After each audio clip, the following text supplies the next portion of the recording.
Saludos, Kikosis. Mañana cumplimos un año. Deberíamos sumar 1 más 2 más 3, dividido entre 4, la raíz cuadrada, 16 años en Globovisión. ¡Wow! Toda una vida. Nuestra invitada, Iris de Franca, me pregunta que por qué esa corbata tan bella, tan moradita. Y le digo que es que estoy de luto, porque ayer, bueno, muy triste la historia, porque George Estefan y su hijo Nicolás, él se murió a las 6 de la mañana y su hijo a las 4 de coronavirus. George tenía como 80 años, yo lo conocí en el Gaseo, allí en las Mercedes. Él tenía una especie de, primero un restaurante árabe y después una cosa como de bingo y lotería y cosas que se pusieron de moda en aquella época. Y después el Brazilian estuvo en los Palos Grandes, en las Mercedes, y él también se fue otra vez a las Mercedes y fundó el Budabar. Lo agarró el coronavirus y primero él, temprano, y después su hijo. Esa historia tan triste, pues nos duele primero porque lo queríamos mucho, siempre fue muy solidario. Conmigo, la verdad que siempre se portó bonito y fuimos amigos. Y sus hijos eran como, bueno, panas. De manera que comenzó el programa expresando mi dolor por su partida. Y bueno, sigamos. Hay una cosa insólita en todo lo que nos está pasando, porque estamos más pegados que nunca, pero no podemos abrazarnos, no podemos besarnos, porque el bendito coronavirus se mete para todo, e interfiere, y nos ha ido cambiando. Y nos ha ido cambiando, yo creo que hacia lo sensible, hacia lo humano, ¿verdad, Iris? Sí, Sí, es un nos hemos vuelto nuevo más, orden. somos más sensibles porque nos damos cuenta que la vida hay que disfrutarla. Aunque aquí en Venezuela hay una gente que está no dispuesta a disfrutarla, sino a atormentarse. Ve lo que ocurre. Ayer yo me pongo a preparar el programa de radio y entonces está la señora Poleo con unas denuncias, unos desfalcos, una cosa horrible. Después está Plomo Parejo diciendo que se robaron los reales de Cúcuta, un señor ahí acusando a todo el mundo, Franceschi con un Daniel Farías, que es un engendro diabólico. Entonces diciendo, bueno, hablando pestes de Capriles, de Guaidó, de todo el mundo. Y entonces por donde me metía había siempre alguien echándose dedo. Porque la polémica entre la oposición es más fuerte que la polémica que hay entre los que quieren cambiar y el gobierno. La oposición está, como decía Alberto Barrera Tisca en un artículo del New York Times, está canibalizándose. Y uno agarra, porque lo hizo Marrero cuando salió de la cárcel le dio entrevista a César Miguel Rondón, Roberto, y le dijo, no, bueno, pero es que todos buscamos el mismo objetivo, tenemos unas diferencias, pero al final todos después vamos a hacer lo mismo. Debe de buscar una visión de ese tipo.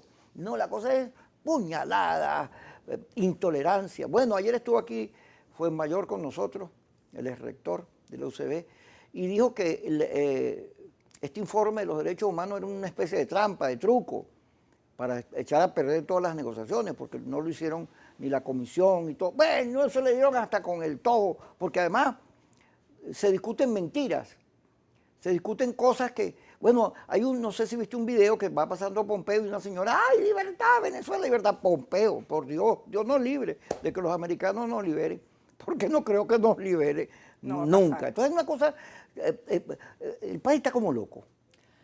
Bueno, está polarizado. ¿Sí? Está polarizado y esas son las consecuencias de la polarización. ¿Tú tienes novio? No. Ah, a ver, el país está loco, ¿cómo una muchacha tan bonita no va a tener novio? Y me voy a quedar así. ¿Por qué? No, porque la política requiere mucho compromiso. Sí. Requiere mucho tiempo y es difícil con ese ambiente de polarización dedicarle todo el tiempo que necesita a la vida privada. Creo que ahorita hay un compromiso mayor que es el tema país y bueno, mi compromiso está allí. Está justamente con romper ese esquema de la polarización de la Mira, que Iris, hablas y de... ven acá. Yo te voy a recomendar que tengas un noviecito. Yo te voy a buscar unos amigos míos. No sirven para mucho, pero pueden servir. Para que tengas hijos y entiendas que cuando uno más quiere, más pelea, más ama a Venezuela. Cuando Yo uno tengo un siente hijo. más afecto. ¿Mm? Un hijo. Ah, ¿tienes un hijo? Sí. Eh, Niño de 7 años. bueno, yo peleo por mi hijo para que su Claro, futuro, es que para que su esa es vida. precisamente la motivación de las mujeres de Venezuela. Fíjate, en ese ambiente de polarización que tenemos en el país y que está concentrado dentro de la dirigencia opositora, hay una realidad que es que las mujeres se han convertido en agentes de paz y de diálogo. Es verdad. Y en agentes movilizadores. Los hombres tiran la toalla rápido con todo esto, porque bueno, el hombre está acostumbrado a producir, la situación económica y la situación país lo lleva al punto de escoger entre un trabajo o seguir luchando. En cambio, la mujer tiene la motivación de la familia, tiene la motivación de los hijos, tiene la motivación del futuro. Y siempre somos como un poco más flexibles, sabemos que hay matices, que no es blanco y negro. Entonces eso nos hace un factor importante para romper la polarización que hay en el país. Ciertamente el tema de la polarización nos ha llevado, por lo menos en el caso de la oposición, a, como dices tú, canibalizarnos entre nosotros mismos. Yo creo que eso es algo que va a cambiar con la dinámica actual, porque sin duda creo que estas circunstancias y la elección de diciembre va a generar una nueva oposición, o por lo menos va a reorganizar lo que ya existe. Y eso va a permitir, por supuesto, que nuevos liderazgos, nuevas caras, entre ellas muchísimas mujeres, pues protagonicen la nueva dinámica política que pues yo creo que indudablemente va a empezar el 5 de enero. Bueno, tú vas candidata. También me enteré que Mercedes Malaver y María Verdial van por Baruta, Chacao del Latillo, por ese circuito, ya van juntas. Y yo, mira, es una plancha que por lo bonito y lo sensato provoca votar por ella. Pero hemos perdido mucho de lo racional que es indispensable para la política porque estamos dolidos, ¿no? Llenos de, se nos fueron los hijos, la situación que es muy difícil, no alcanza para pagar la vida, las colas de la gasolina, no hay agua, es una cosa así que uno dice, wow, ni las 7 plagas de Egipto hicieron de Egipto lo que le pasó a Venezuela. Entonces eso nos carga, ¿no? Estamos muy cargados. Pero hay un sector en la oposición que se culpa a sí mismo. Yo veía a Franceschi culpando a todos los que a mi juicio son héroes, no solo el empresariado, gente que ha puesto sus empresas, todo al servicio, su fortuna, su dinero, su afecto para liberar el país, sino cantidad de gente que con las diferencias uno tiene que respetarlas, porque, ok, diferimos, pero pelean y han ido presos, no sé qué cosa. Pero bueno, ahí no hay nadie bueno, no hay nadie bueno. Todos somos alacranes, al poder. No es una cuestión de culpa, Kiko, es una cuestión de responsabilidad. Nosotros debemos asumir que indudablemente la oposición venezolana se ha equivocado, quizás en los tiempos. Digamos, la estrategia ha sido extemporánea siempre. El gobierno, pues lamentablemente nos lleva un paso adelante en todo lo que es la estrategia política. Y creo que no es un tema de culpa, sino un tema de, bueno, asumir las responsabilidades y reconocernos, que eso es lo que creo que nos está faltando. Yo ayer veía la experiencia en un chat en donde, bueno, no tiene nada bueno la mesita, no tiene nada bueno Capriles, no tiene nada, yo decía dentro de mí, después comentando con uno de los compañeros, bueno, la realidad es que hoy Capriles no estuviese sentado donde está si la mesita no hubiese tendido la mesa, si no hubiese abierto el camino. Y así como eso, si el G4 anteriormente no lo hubiese hecho y si no hubiésemos ganado la Asamblea Nacional, es decir, esto viene siendo una cadena donde de acontecimientos donde cada cuerpo político pone, cada organización política pone su grano, que no ha sido una estrategia conjunta.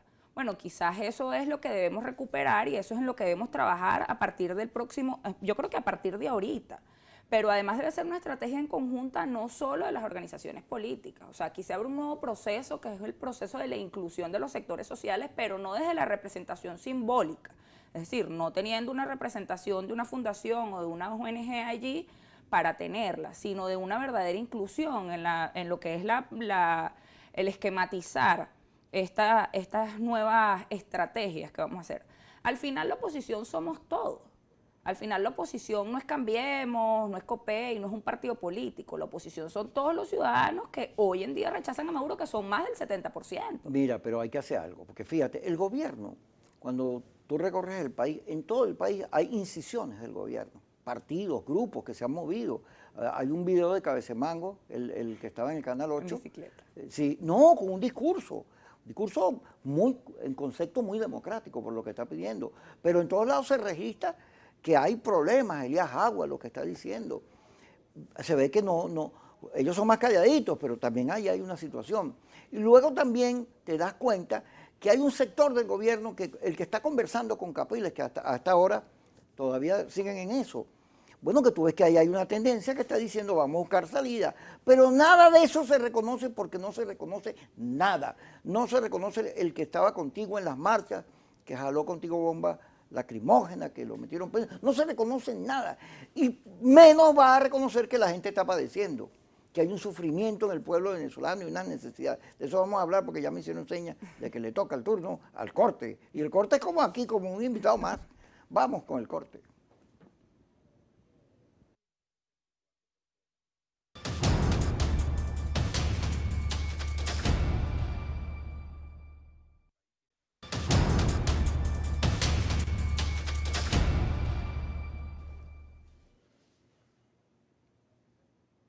Iris de Franca tiene 30 añitos, milita en Cambiemos, es dirigente, es candidata en esta elección. No vamos a hablar de eso porque usted sabe que no se puede llamar vota ni nada. Nosotros somos respetuosos de esas cosas porque de esa manera exigimos que haya mejores condiciones. Le gusta el morado, por eso me estaba preguntando, porque ese es el color de su partido y su preferido. Favorito. Debería ser del MEP, que era más morado todavía. Bueno, matices. Me gustan Fíjate. todos, los morados, el púrpura, el morado claro. Lila, ¿te gusta el lila? También. Sí. ¿Y Lila Morillo? No, esa no. Pero Lila... Muy Lila- peleona. No, muy sufrida, la jaula de oro, y a ella le ha pasado de todo. Mira, hablamos de la sensibilidad. Hay un factor político que de tanta rabia ha perdido la sensibilidad hacia el olfato para captar que la sociedad se mueve. Y entonces no ve al gobierno y lo que le está pasando, las tendencias internas, pero no ve al país siquiera, no ve a la gente que sufre, porque de aquí a que se vaya Maduro, esperar que esa sea la solución, bueno, ¿y qué hago yo antes? No ve el coronavirus, no ve lo caro que está la vida, no ve nada, sino que tiene unas gringolas. Entonces desprecia o desconoce a todo el que no piensa como él. Y eso es un elemento que, como tú llamas, propio de la polarización, pero hay que quitárselo encima porque eso no sirve. Con eso no podemos salvar a Venezuela, no se puede, si tú quieres hundir al otro, fregar al otro, hay que ver el país como un todo. Mira, para que eso se termine, Kiko, es muy fácil. Debemos voltear nuestros ojos como dirigentes a lo que de verdad significa la opinión pública. Nosotros nos estamos acostumbrando, y digo nosotros por simple educación, a que la opinión pública o lo que de verdad quiere la gente es lo que dice el Twitter, o lo que dice el Facebook, o lo que dice la cadenita de WhatsApp. Y estamos haciendo política allí. Entonces nos estamos hablando, son chiquiticos, pero estamos hablándonos nosotros mismos, estamos haciendo política dentro de ese mismo círculo. ¿Qué pasa? Cuando tú vas a los barrios, cuando te paras en la cola de hacer mercado, cuando vas a hacer la cola para hacer para poner gasolina, tú te das cuenta que el país está desconectado totalmente de lo que tú lees en las redes sociales. El país tiene su propia dinámica, tiene sus propios problemas. El país no tiene gas, no les llega la bolsita al CLAP, no tiene internet, no tiene luz, y eso no lo refleja las redes sociales. Y lo que pasa en las redes sociales tampoco lo sabe el ciudadano común. Yo hace 2 semanas estuve en Tácata. En Tácata. Y yo en Tácata. Eso es parte de la parroquia de Los Teques. Y yo quedé sorprendida de la cantidad de casas que no tienen ni un radio. Ni un radio. Ni un radio. Ni un radio, ni una televisión. Es decir, ellos no saben qué pasa en el mundo.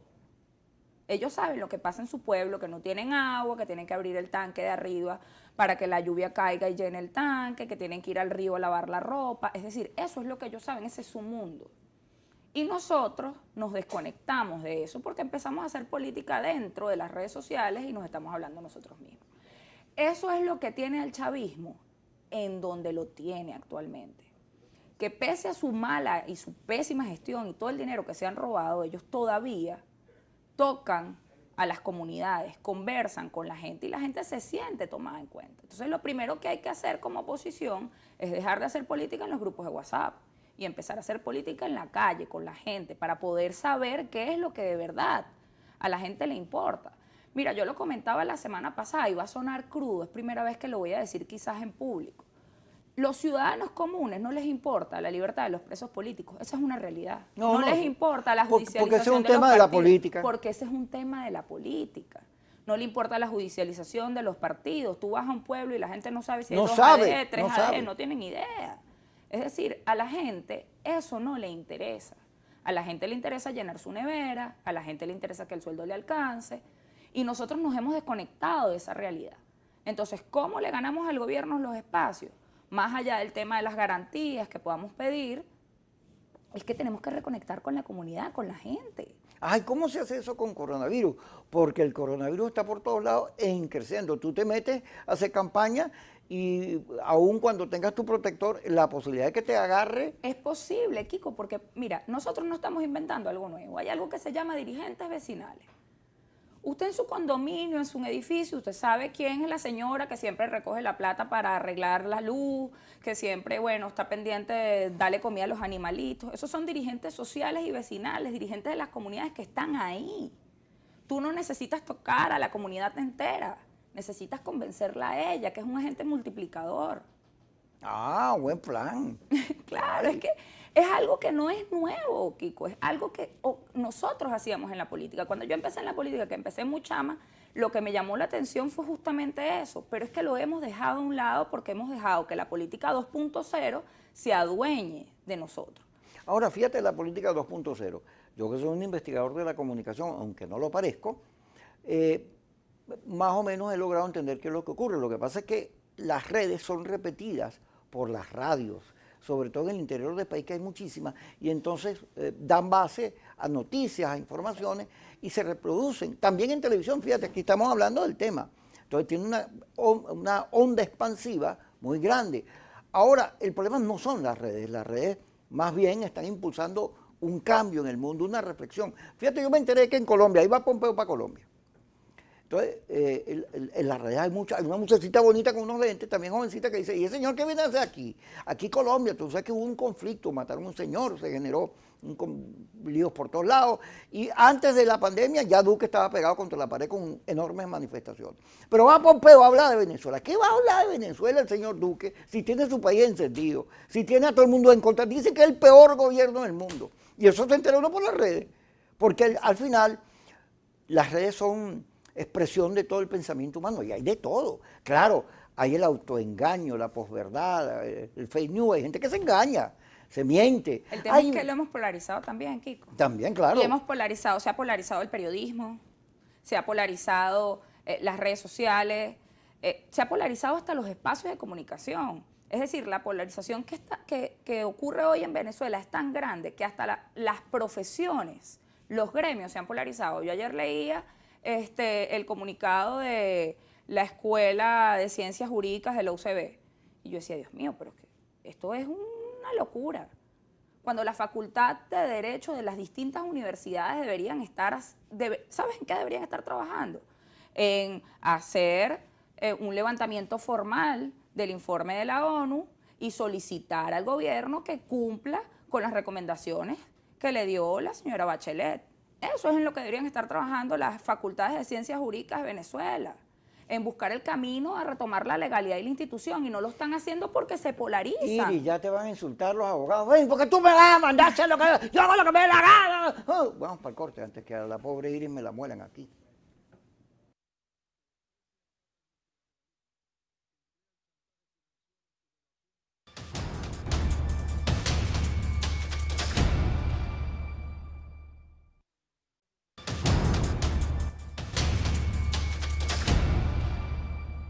Iris de Franca, que es muy franca, le acaba de decir a los abogados qué es lo que tienen que hacer, pero ella es abogada, porque yo le dije, mira, te van a caer encima, y me dijo, no, es que yo soy abogada también.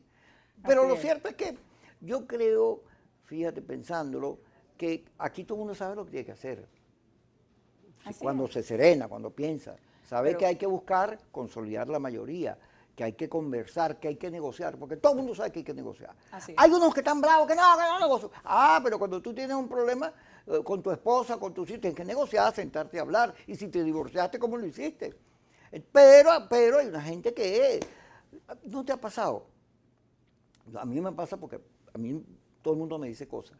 Hay un grupito que son los inconvencibles.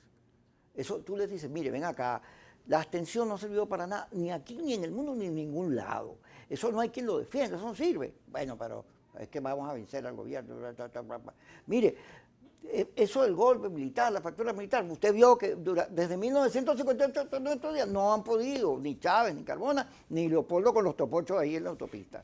Bueno, no, sí, pero una prima de una hermana, de un sobrino, de un amigo que tiene una bandera que me dijo que...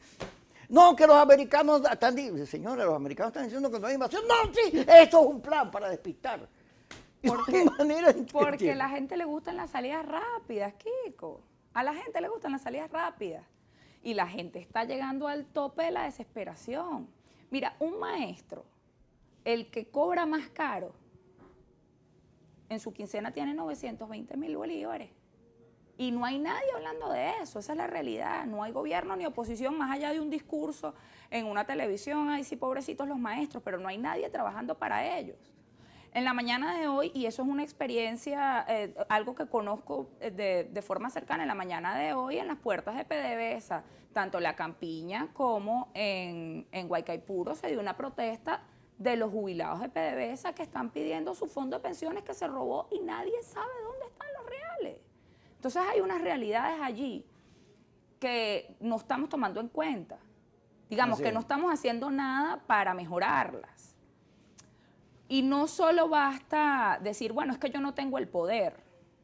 Ciertamente nosotros no tenemos el poder, pero lo que dices tú, ahí entra la negociación, ahí entra el diálogo, para eso eres un factor político, para eso eres oposición. O sea, nosotros debemos sentarnos con el gobierno, se tiene que sentar el señor Guaidó, a ver qué vamos a hacer con el fondo de jubilados de PDVSA. ¿De dónde vamos a sacar el dinero para que esa gente tenga una vejez tranquila y no anden pues dependiendo de una pequeña pensión? Igual los maestros, hay que sentarse los factores políticos con el gobierno, porque el que tiene el poder es el gobierno de Maduro. Esa es una realidad. Lo otro es un gobierno por internet, que recibe buenos recursos. Pero la realidad, eres franca de verdad. Claro, la realidad es que el gobierno, el que tiene el poder, es Maduro. Entonces, ¿con quién hay que sentarse a negociar? Con Maduro. Otra realidad es que si nos sentamos a negociar con Maduro, ¿cómo es posible que nosotros nos podamos sentarnos nosotros mismos como opositores? Eso es una reflexión que nosotros debemos hacer. Es decir, si yo puedo sentarme con Nicolás Maduro en una mesa de diálogo a definir cualquier cantidad de problemas y sus soluciones, nosotros como oposición debemos sentarnos, reconocernos y empezar a armar una estrategia en conjunto. No va a ser fácil porque hay demasiada diversidad dentro de la oposición, pero por lo menos definamos una estrategia en conjunto que le haga ganar espacios de poder a la oposición y nos permita pues negociar con el gobierno ¿No será mejor buscar un psiquiatra? Porque fíjate bien, la negociación que comienza la mesa de diálogo nacional y que Capriles concreta, se liberan 110 presos políticos que estaban en unas condiciones horribles. El pobre, mi hermano Gilbert Caro, que cuenta unos cuentos terribles. Y entonces, sus compañeros, que por cierto poco hicieron para recordarlos, muchos de ellos, los tenían en el olvido, según dicen los propios presos, los compañeros salen a decir que ¡qué brío! Si eso no es constitucional, eso es un insulto. Y entonces uno dice, bueno, pero este está loco. Métete preso tú para que veas lo que es eso. Ahora, la Unión Europea, todos los países, ellos vibran, todos reconocen que la gestión de Capriles de negociación abre juego y que por ahí el grupo de contacto señala que la vía es electoral y democrática. Porque todos se dieron cuenta, la Bachelet declaró cuando soltaron a los presos que eso era bueno, que eso es una medida buena, y todo el mundo declaró lo mismo, menos aquí, que tenemos una cosa como tostada. Por eso es que creo que un psiquiatra... ¿Tú sabes por qué este programa se llama Kikosis? Por ellos. Por eso. Por ellos. No, fíjate, yo creo que lo que sucede ahí es que ciertamente hay unos factores extremos y que siempre van a existir, siempre los vamos a tener allí. Hay unos factores que viven del conflicto, viven de la polarización, además viven de eso, o sea, devengan económicamente algo por tener el país en conflicto. Además, para ellos no hay salida sino una salida rápida, violenta, porque es que además ellos quieren el poder. O sea, ellos no quieren ir a un proceso democrático en donde puedan perder o puedan ganar, no, ellos quieren acceder al poder de manera rápida. Y están jugando al caos. A un caos que no van a lograr, Kiko, porque además no es que la gente esté embrujada o es muy pacífica, es que Venezuela no tiene cultura de guerra. El venezolano es solidario, el venezolano es bueno, eso es el ciudadano. Ay, tú no conoces a mis amigos. No. Bueno, pero te garantizo que la mayoría son muy buenos. Bueno, mira, ahí hay unos que son... Mira, ahí. En otros países, Kiko, nosotros somos reconocidos por eso. Por luchadores. Por la solidaridad, por luchadores.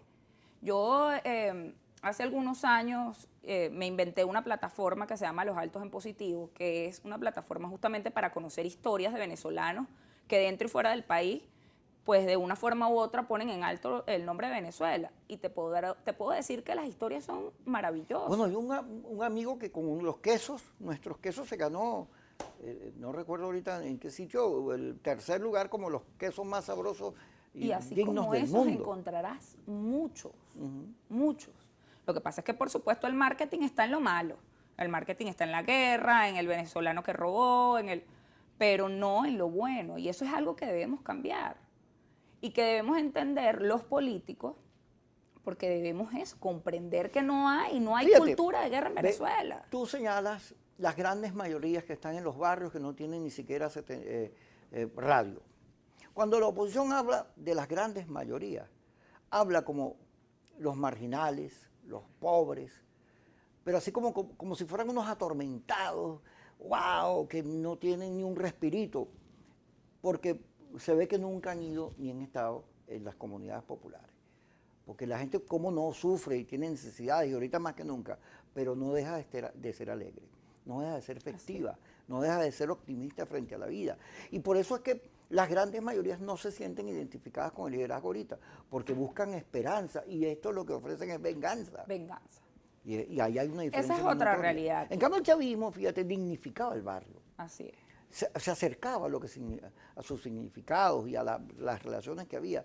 Y convirtió a los pobres en protagonistas. Como los adecuó en su época. El chavismo sin Maduro, porque te voy a decir algo. Sin Maduro. ¿Qué? Te voy a decir algo. La actualidad es sorprendente. Tú vas a las comunidades pobres, yo he tenido varios encuentros con gente que era muy, muy oficialista. Y hoy se encuentran decepcionados, se sienten traicionados. Se sienten traicionados por Maduro. Ellos te hablan de, bueno, este hombre acabó con el legado de Chávez. Porque acá lo que ocurrió desde el fallecimiento del presidente Chávez para acá es que la cúpula del gobierno se transformó. Ahora son unos pocos los que viven muy bien, los que generan recursos y el pueblo está pasando trabajo. Quédate allí en el trabajo que vamos a pasar porque otra vez el corte se interpone en nuestra conversación. Vamos al corte, no se pierda ahí, dice Franca, cuando regresemos, que está muy sensata, como todas las mujeres.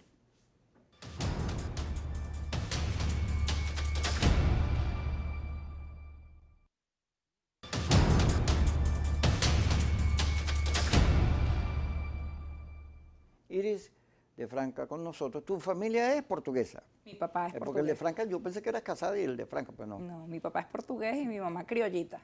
Fíjate, los italianos, los portugueses, los españoles, todas esas colonias que vinieron al país y hicieron de Venezuela lo que somos. La mayoría se han ido porque vinieron a buscar expectativas, a buscar mejores condiciones de vida y este país no las ofrece. Sin embargo, quedan muchísimos aquí que quieren hacer todo lo posible por Venezuela. Yo creo que el venezolano, todos queremos ver cómo hacemos para sacar el país de abajo. Porque al final lo que estamos viendo es un país que, para mal o para bien, venía o tenía unas necesidades, había pobreza, había problemas, huecos, lo demás, pero en términos democráticos venía avanzando en el respeto a las ideas, a las discusiones. Pero aquí no solo hemos retrocedido en las condiciones de vida de la gente que son importantes, sino además en la tolerancia. Estamos presos de muchos sentimientos negativos. Fíjate, yo siempre me pregunto, digo, bueno, pero ¿cómo una persona que dice, vengan a invadirnos, saquen los aplomos, metan los presos, cómo esa persona se puede llamar católica o puede aspirar a entrar al cielo con semejante discurso? O sea, si todo lo que está diciendo es negativo, es malo, es feo. Está lleno de odio ese discurso, además, y de odio por nosotros mismos. Pero no solo el gobierno, no, hay en la oposición gente también. igualita. Es que aquí tenemos dos grandes factores de poder, uno dentro del gobierno y uno dentro de la oposición, que viven felices de la polarización, que no quieren que el país surja, que el país cambie, que el país avance, porque te lo decía hace unos minutos.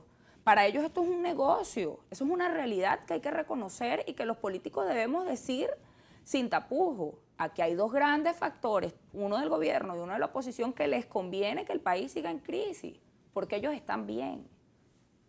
Y mientras el país esté más en crisis, mientras los ciudadanos estén pasando más trabajo, pues ellos mantienen su posición, su estatus.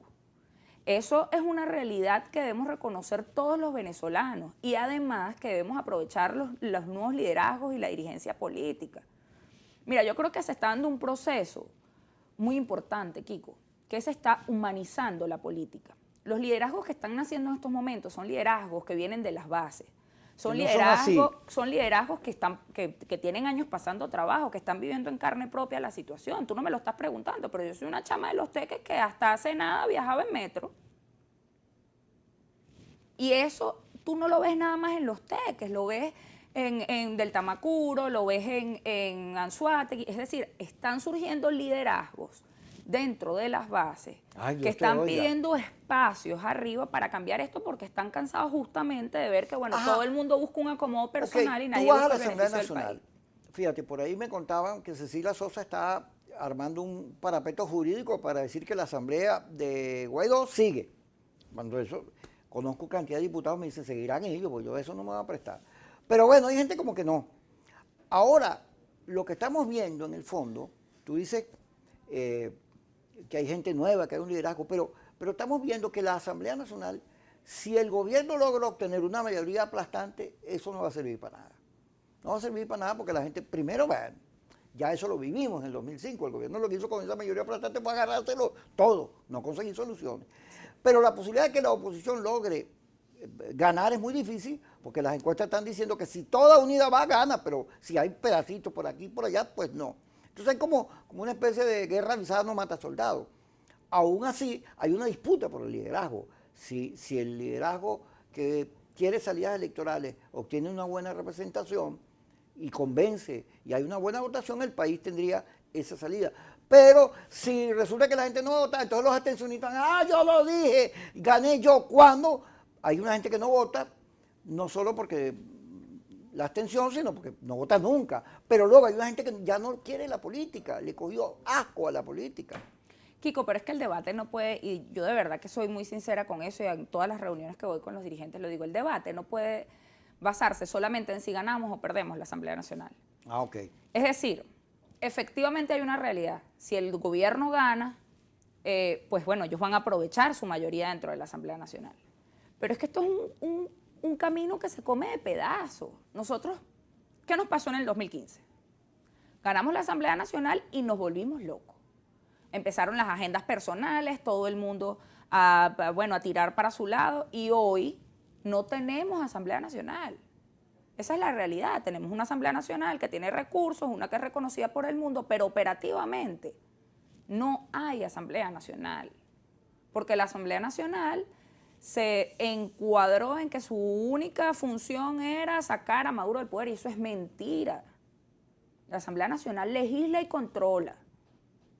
El camino de sacar a Maduro, de ir a elecciones, y eso le correspondía a las organizaciones políticas. Tú no podías trasladar la política macro a la Asamblea Nacional y que esa institución perdiera total sentido. No lo podías convertir en una maquinaria electoral, simplemente.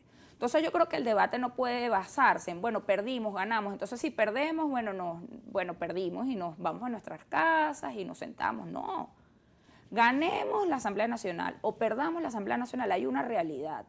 El 6 de diciembre aquí nace una nueva oposición. Si son 4, son 4, si son 3, son 3, si son 100 diputados, son 100 diputados, pero aquí nace una nueva oposición, porque fue la oposición que se atrevió a enfrentar al gobierno, aún en las circunstancias más adversas, aún en la situación más difícil, económica, social, humanitaria. Aún así se atrevió a enfrentar al gobierno, y eso tiene que tener algún valor. Quizás no lo tendrá para los abstencionistas, no lo tendrá para los dirigentes, algunos dirigentes del G4, pero lo tiene para la gente, para el ciudadano común. Ajá, pero ve lo siguiente. Tú dices, viene una nueva oposición, Dios te oiga, pero es el mismo gobierno. Ahora, yo distingo, te lo señalaba hace rato, que en el gobierno hay gente que, como dice, vuelvo a citar al expresidente Santos de Colombia, aquí en Fede Cámara, que lo dijo, que hay un momento en que las dos partes, de tanto pelear, de tanto meterse en bustes y ganar tiempo y hacerse trampa, se dan cuenta que es indispensable la negociación. Yo creo que hay un sector de gobierno que quiere la negociación porque entiende que el país no tiene futuro. Ellos tienen su propia rebelión interna. Es que mira, lo que está pasando dentro de la política nacional no solamente le está pasando a la oposición. Efectivamente la oposición se está viendo más golpeada, Pero el chavismo también está pasando por una difícil situación, están divididos, sus bases están cansadas, sus bases están pasando trabajo porque viven los mismos problemas que nosotros, no tienen comida, no tienen agua, el sueldo no les alcanza, la bolsa del CLAP le llega cada 6 meses, tienen que hacer cola para la gasolina, es decir, ellos no están ajenos a la realidad del país y están pasando por su propio proceso de división, de reorganización, y va a ser eso también, va a ser impostergable. El oficialismo va a pasar por una reestructuración, quizás no cambiarán las cabezas, pero digamos, los cuadros medios van a cambiar. Porque es que la con política razón, porque tú eres de Cambiemos, entonces tú estás viendo cambio en todos lados. No me cambie el canal, que ya regresamos con Iris de Franca, aquí en Globovisión, Kikosi y su semana aniversario.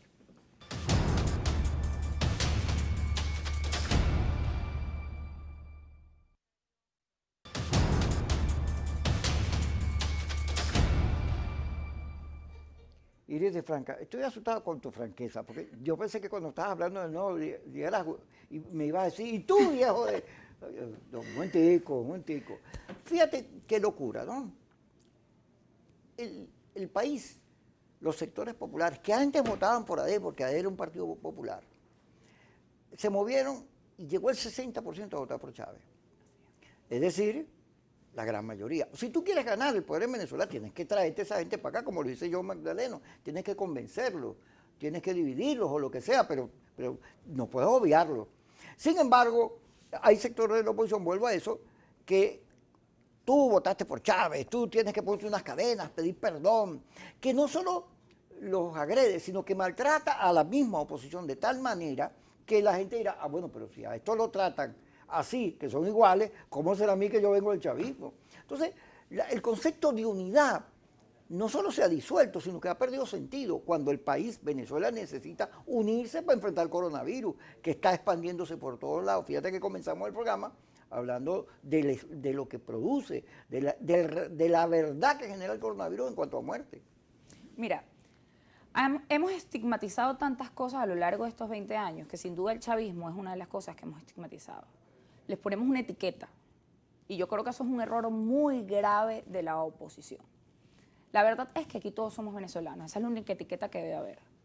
Eso de chavismo, oposición, porque es que todos estamos pasando trabajo igual. Cuando tú vas al supermercado a pagar la cuenta, a ti no te preguntan, mira, ¿tú eres chavista o eres opositor?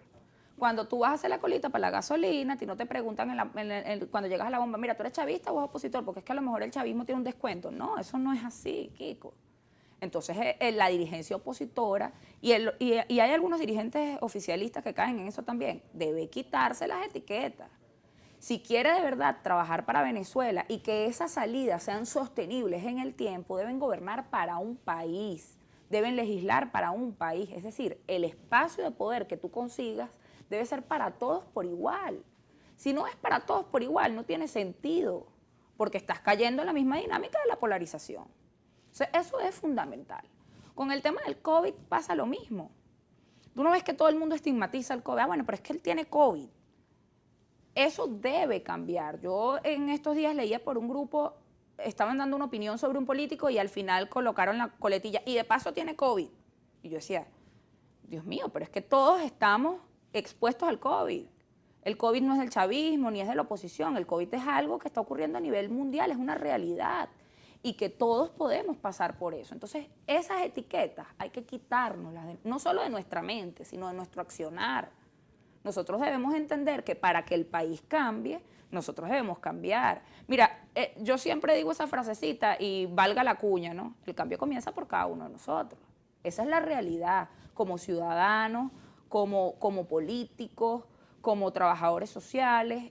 Si nosotros como seres humanos no nos damos cuenta de que estamos cometiendo un error al discriminar, al etiquetar, al odiar sin sentido, no entendemos que la dinámica política es muy cambiante y que hoy de repente somos adversarios y que mañana podemos estar sentados en la misma mesa, no vamos a avanzar ni en la salida del gobierno ni en nada más, Kiko, porque eso es algo que debemos entender todos los ciudadanos. Aquí todos somos necesarios.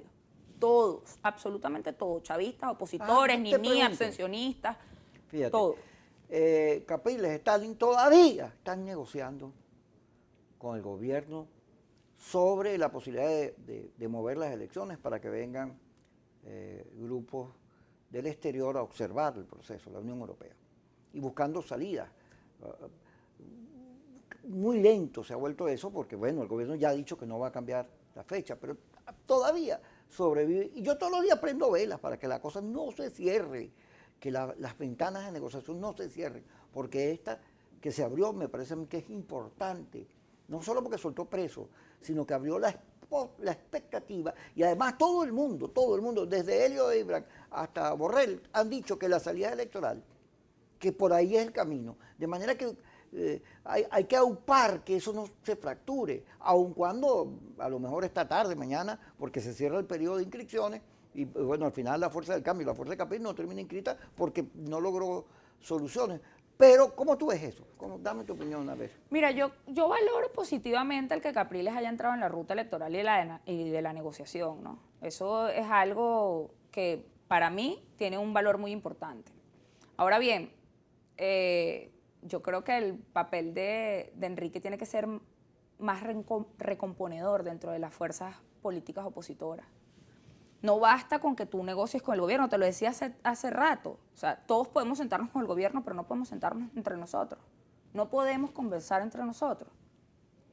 Yo creo que Enrique está haciendo una muy buena labor, que además, debo decirlo y siempre lo digo, no estuviese hoy haciendo esa labor y no estuviese hoy en ese escenario Enrique Capriles, si la mesa de diálogo nacional en septiembre del año pasado no hubiese iniciado un camino. Entonces, es decir, aquí debe haber un reconocimiento de todos, que creo que eso es importante. Pero además de eso, lo más importante es que la entrada de Capriles a la ruta electoral debe reorganizar, recomponer a la oposición, no fraccionarla más. Porque si la fraccionamos más, no estamos ganando nada. Al contrario, el que está ganando es el gobierno.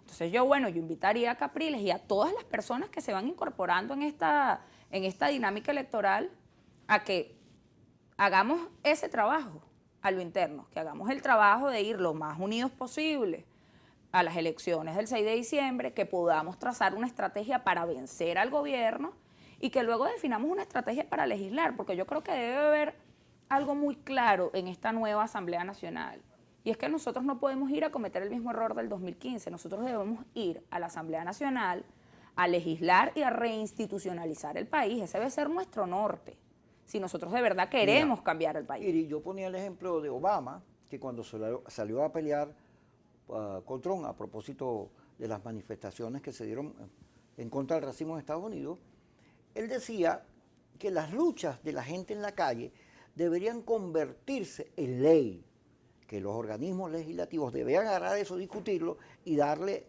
soporte jurídico para que esas cosas no vuelvan a ocurrir. Yo ahí veo el papel de la Asamblea, porque en Venezuela se registran más de 7.000 protestas mensuales por agua, luz, todo eso. Y eso es un derecho, eso está en la Constitución. No pueden meter presos, tirarles gas lacrimógeno, porque eso está en la Constitución. Más bien debería buscarse la solución a los problemas. Mira, yo creo que eso es fundamental.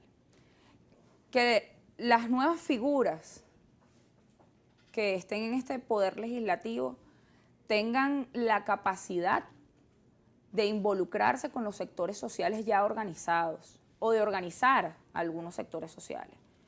Te ponía el ejemplo de los maestros. Yo creo que ahí hay una lucha muy importante. Hay que buscar una ley de monumentos, algo que nos permita a nosotros como dirigentes políticos, como legisladores, atender la necesidad, la lucha del docente. Y con eso muchísimos más. El tema del CLAP, por ejemplo. Hay que buscar darle un marco legal a eso, que eso no pueda ser utilizado por el gobierno nacional como una manipulación. Que si, tú votas por mí, yo la tienes, y si no votas, te la quito. Si eso es una ayuda social, que yo considero que debe permanecer por la situación en la que vivimos en Venezuela, digamos, tan precaria, debemos darle un marco legal que permita que esto sea una entrega de CLAP justa y no una manipulación del gobierno. Te debo una segunda entrevista, conversemos después, porque ya me dijeron, Yesenia me va a tirar el vaso de agua, con el agua y con el vidrio, porque se acabó el programa. Gracias, Iri, por estar con nosotros. A ti por el espacio, Kiko. Y gracias a ustedes por estar con nosotros todos los días, a las 5 de la tarde y a las 10 de la noche, por Globovisión Kiko.